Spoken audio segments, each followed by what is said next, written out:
नमस्कार प्रिय दर्शकों, उपस्थित हूं मैं आप सभी के बीच में आज आपके पूरे वर्ष का हल लेकर, यानी वार्षिक राशिफल लेकर।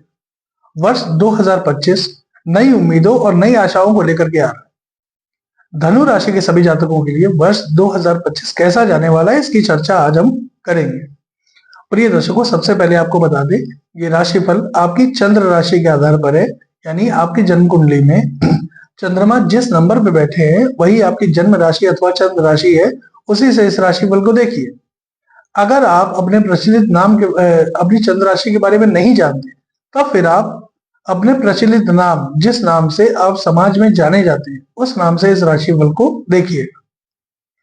प्रिय दर्शकों, वर्ष 2025 में धनु राशि के जातकों के लिए कैसा है धन, कैसा है व्यापार, कैसी है संतान सुख, कैसा है दाम्पत्य जीवन, कैसा है आपका स्वास्थ्य, कैसे है आपके रिश्ते, इन सभी विषयों पर चर्चा लेकर के उपस्थित हुआ। धनु राशि, शनि की ढैया आपको 29 मार्च 2025 से प्रारंभ होने जा रही है। शनि आपके चौथे भाव से गोचर करना प्रारंभ करने जा रहे हैं। अब देखिए, शनि की ढैया भले ही आपको प्रारंभ हो रही है, लेकिन फिर भी स्थितियां अभी तक आपके पक्ष में हैं और आगे भी रहेंगी। क्यों? क्योंकि शनि क्षेत्र के कारक हैं। इस ढैया के दौरान अगर आप अभी तक संपत्ति नहीं बना पा रहे थे, अभी तक अपना खुद का मकान इत्यादि नहीं ले पा रहे थे, या आप अपने किसी पैतृक मकान में रह रहे हैं, उसका आपको रिनोवेशन कराना है, उसकी मरम्मत इत्यादि का कार्य कराना है, या कोई नया भूखंड बनाना है, अपने ऊपर का तल्ला बनवाना चाह रहे हैं, तो इन सब मामलों में वर्ष 2025 आपके लिए ठीक है, बढ़िया है। इन सब चीजों में आपको सफलता मिल जाएगी। धैर्य से काम लेना होगा। कार्य आपके विलंबित होंगे, देर से होंगे, लेकिन बेवजह क्रोध मत करिएगा, चिड़चिड़ाइएगा नहीं। चीजें धीरे धीरे करके नियंत्रण में आ जाएंगी आपके, उसके लिए परेशान होने की जरूरत नहीं है। करियर में निश्चित रूप से कोई बदलाव होगा। अगर आप नौकरी करते हैं तो व्यापार में जा सकते हैं, व्यापार करते हैं तो नौकरी में आ सकते हैं। इस तरह की संभावनाएं दिखाई दे रही है। स्थान परिवर्तन के योग भी आपके बन रहे हैं। कोई ना कोई स्थान परिवर्तन आपको हो सकता है।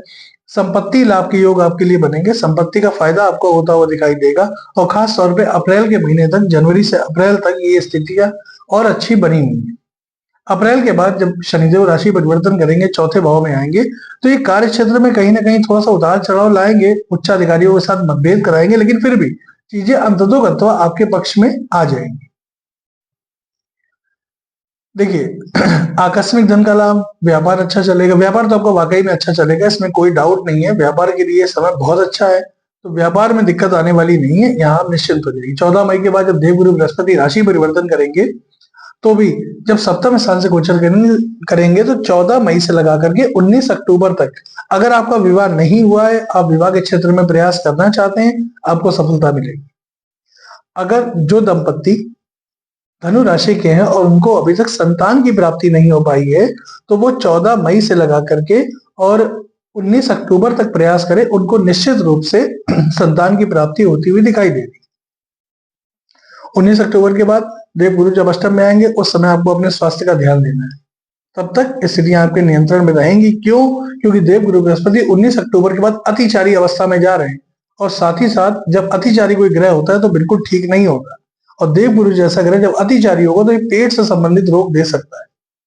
हालांकि राहत की बात यह है कि 4 दिसंबर को पुनः देवगुरु बृहस्पति वक्र अवस्था में कर्क राशि से मिथुन राशि में फिर आ जाएंगे, तो उस समय पे आगे आने वाले समय में 4 दिसंबर के बाद आपके संतान और विवाह के योग फिर से बन जाएंगे, जो कि आगे आने वाले समय तक रहेंगे, जब तक देवगुरु राशि परिवर्तन नहीं कर जाते।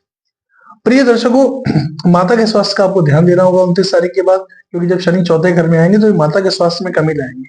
और कोई भी आपका मित्र, चाहे वो आपका बिल्कुल लंगोटिया यार कोई ही क्यों ना हो, आप उसको जन्म से ही क्यों ना जानते हो, आंख बंद करके इस दौरान अपने किसी मित्र पे भरोसा मत करिएगा, वरना आपको कहीं ना कहीं धोखे का सामना करना पड़ेगा। तो यहाँ थोड़ा सा आप सावधान हो जाइए। जनवरी से मार्च तक की बात करें तो आत्मविश्वास में वृद्धि, करियर में सफलता, कार्यक्षेत्र में नई जिम्मेदारी, ये सारी चीजें आपके साथ हो रही है। लेकिन जैसे मैंने पहले भी कहा कि जल्दबाजी में कोई फैसला नहीं करना है, जल्दबाजी में कोई निर्णय नहीं लेना है, और जल्दबाजी में आकर के कोई काम भी नहीं करना है। तो यहाँ आपको ध्यान देना है। आर्थिक स्थिति आपकी संतोषजनक है, धन आएगा, धन टिकेगा, ये सारी समस्याएं आपके लिए नहीं होगी। संपत्ति संबंधी लाभ कार्य आपके बनेंगे, संपत्ति से आपको लाभ भी होगा। अचानक धन की प्राप्ति, आकस्मिक धन का लाभ आपके लिए होता हुआ दिखाई दे रहा है। निर्णय ध्यान से लेना है, सोच समझ के लेना है, खर्च पर अपने नियंत्रण रखिएगा वरना स्थितियां आपके हाथ से बाहर जा सकती है। एक बात। दूसरी बात देखिए, अभी 29 माफ करें 18 मई को जब राहु और केतु अपना राशि परिवर्तन करेंगे तो उस समय पे कुछ ऐसा रहेगा कि राहु आपके पराक्रम में आएंगे और केतु आपके भाग्य में जाएंगे। तो ये समय, ये काल आपके लिए धन लाभ के लिए सर्वश्रेष्ठ है। आगे आने वाले 18 महीने, 18 मई के बाद से आगे आने वाले 18 महीने आपके लिए धन लाभ के लिए जबरदस्त है।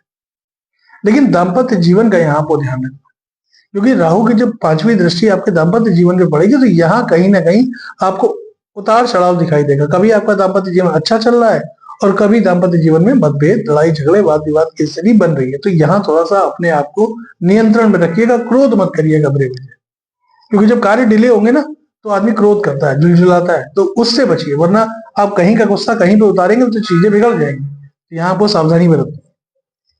बाकी धन बहुत आएगा। ये न के न प्रकारेण, यानी कि रास्ता कोई भी हो पैसा आना चाहिए तो वो रास्ते बनेंगे। अब ये तो नहीं कह सकते कि सही मार्ग से आएगा, लेकिन आएगा, धन आएगा, अच्छा आएगा। प्रेम संबंध आपके ठीक रहेंगे, दाम्पत्य जीवन में भी थोड़ा बहुत उतार चढ़ाव है लेकिन फिर भी स्थितियां आपके नियंत्रण में। प्रेम संबंध को वैवाहिक संबंध में अगर बदलना चाहते हैं तो 14 मई के बाद अपने पेरेंट्स से बातचीत करिए, आपके लिए फेवरेबल स्थितियां बन रही है।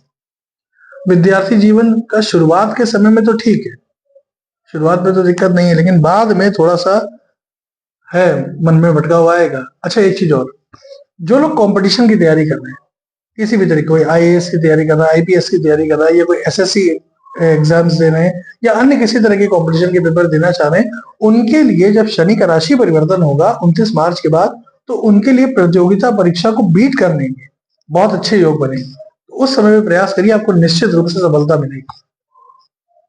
ये चीज आपके फेवर में जा रही है, आपके पक्ष में जा रही है।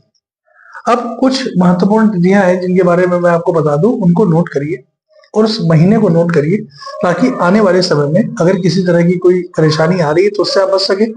साथ ही साथ अगर आपको लगता है कि अगर आप कोई निवेश करना चाह रहे हैं, कोई नई नौकरी ज्वाइन करना चाह रहे हैं तो उसके लिए कौन सा महीना अच्छा रहेगा। फरवरी, करियर के लिए बहुत अच्छा समय, नया व्यापार शुरू करना चाह रहे हैं बहुत अच्छा समय, फरवरी का महीना।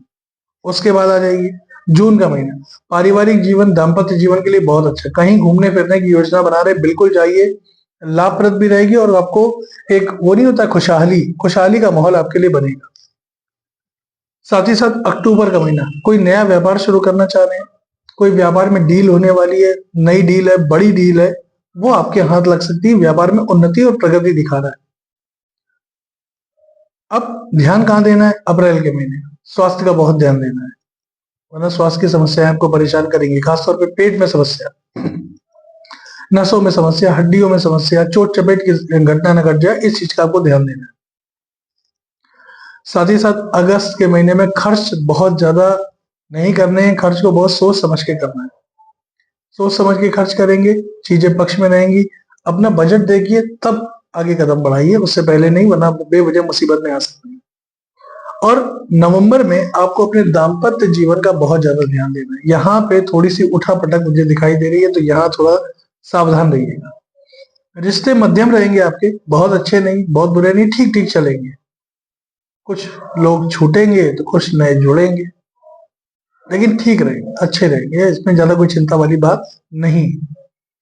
अब पूरे वर्ष को अगर आप बेहतर बनाना चाहते हैं तो अभी से हनुमान जी के पैर पकड़ लीजिए, क्योंकि शनि की ढैया आपको 29 मार्च के बाद लग जाएगी।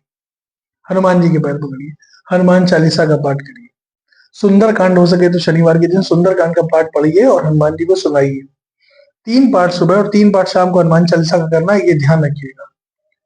शनिवार मंगलवार को हनुमान जी के मंदिर जाइए, उनका दर्शन करिए और भुवन भास्कर भगवान सूर्य नारायण को नित्य प्रातः जल अर्पित करिए। ऐसा करने से आत्मविश्वास में वृद्धि होगी और चली आ रही समस्याएं धीमे धीमे करके आपकी समाप्त होती हुई चली जाएंगी।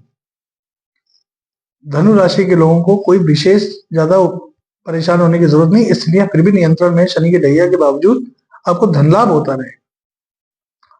पैसा आए और खर्च हो तो दिक्कत नहीं है, पैसा आ नहीं रहा है, जो है वो खर्चा हो रहा है, तब आदमी उलझन में आता है।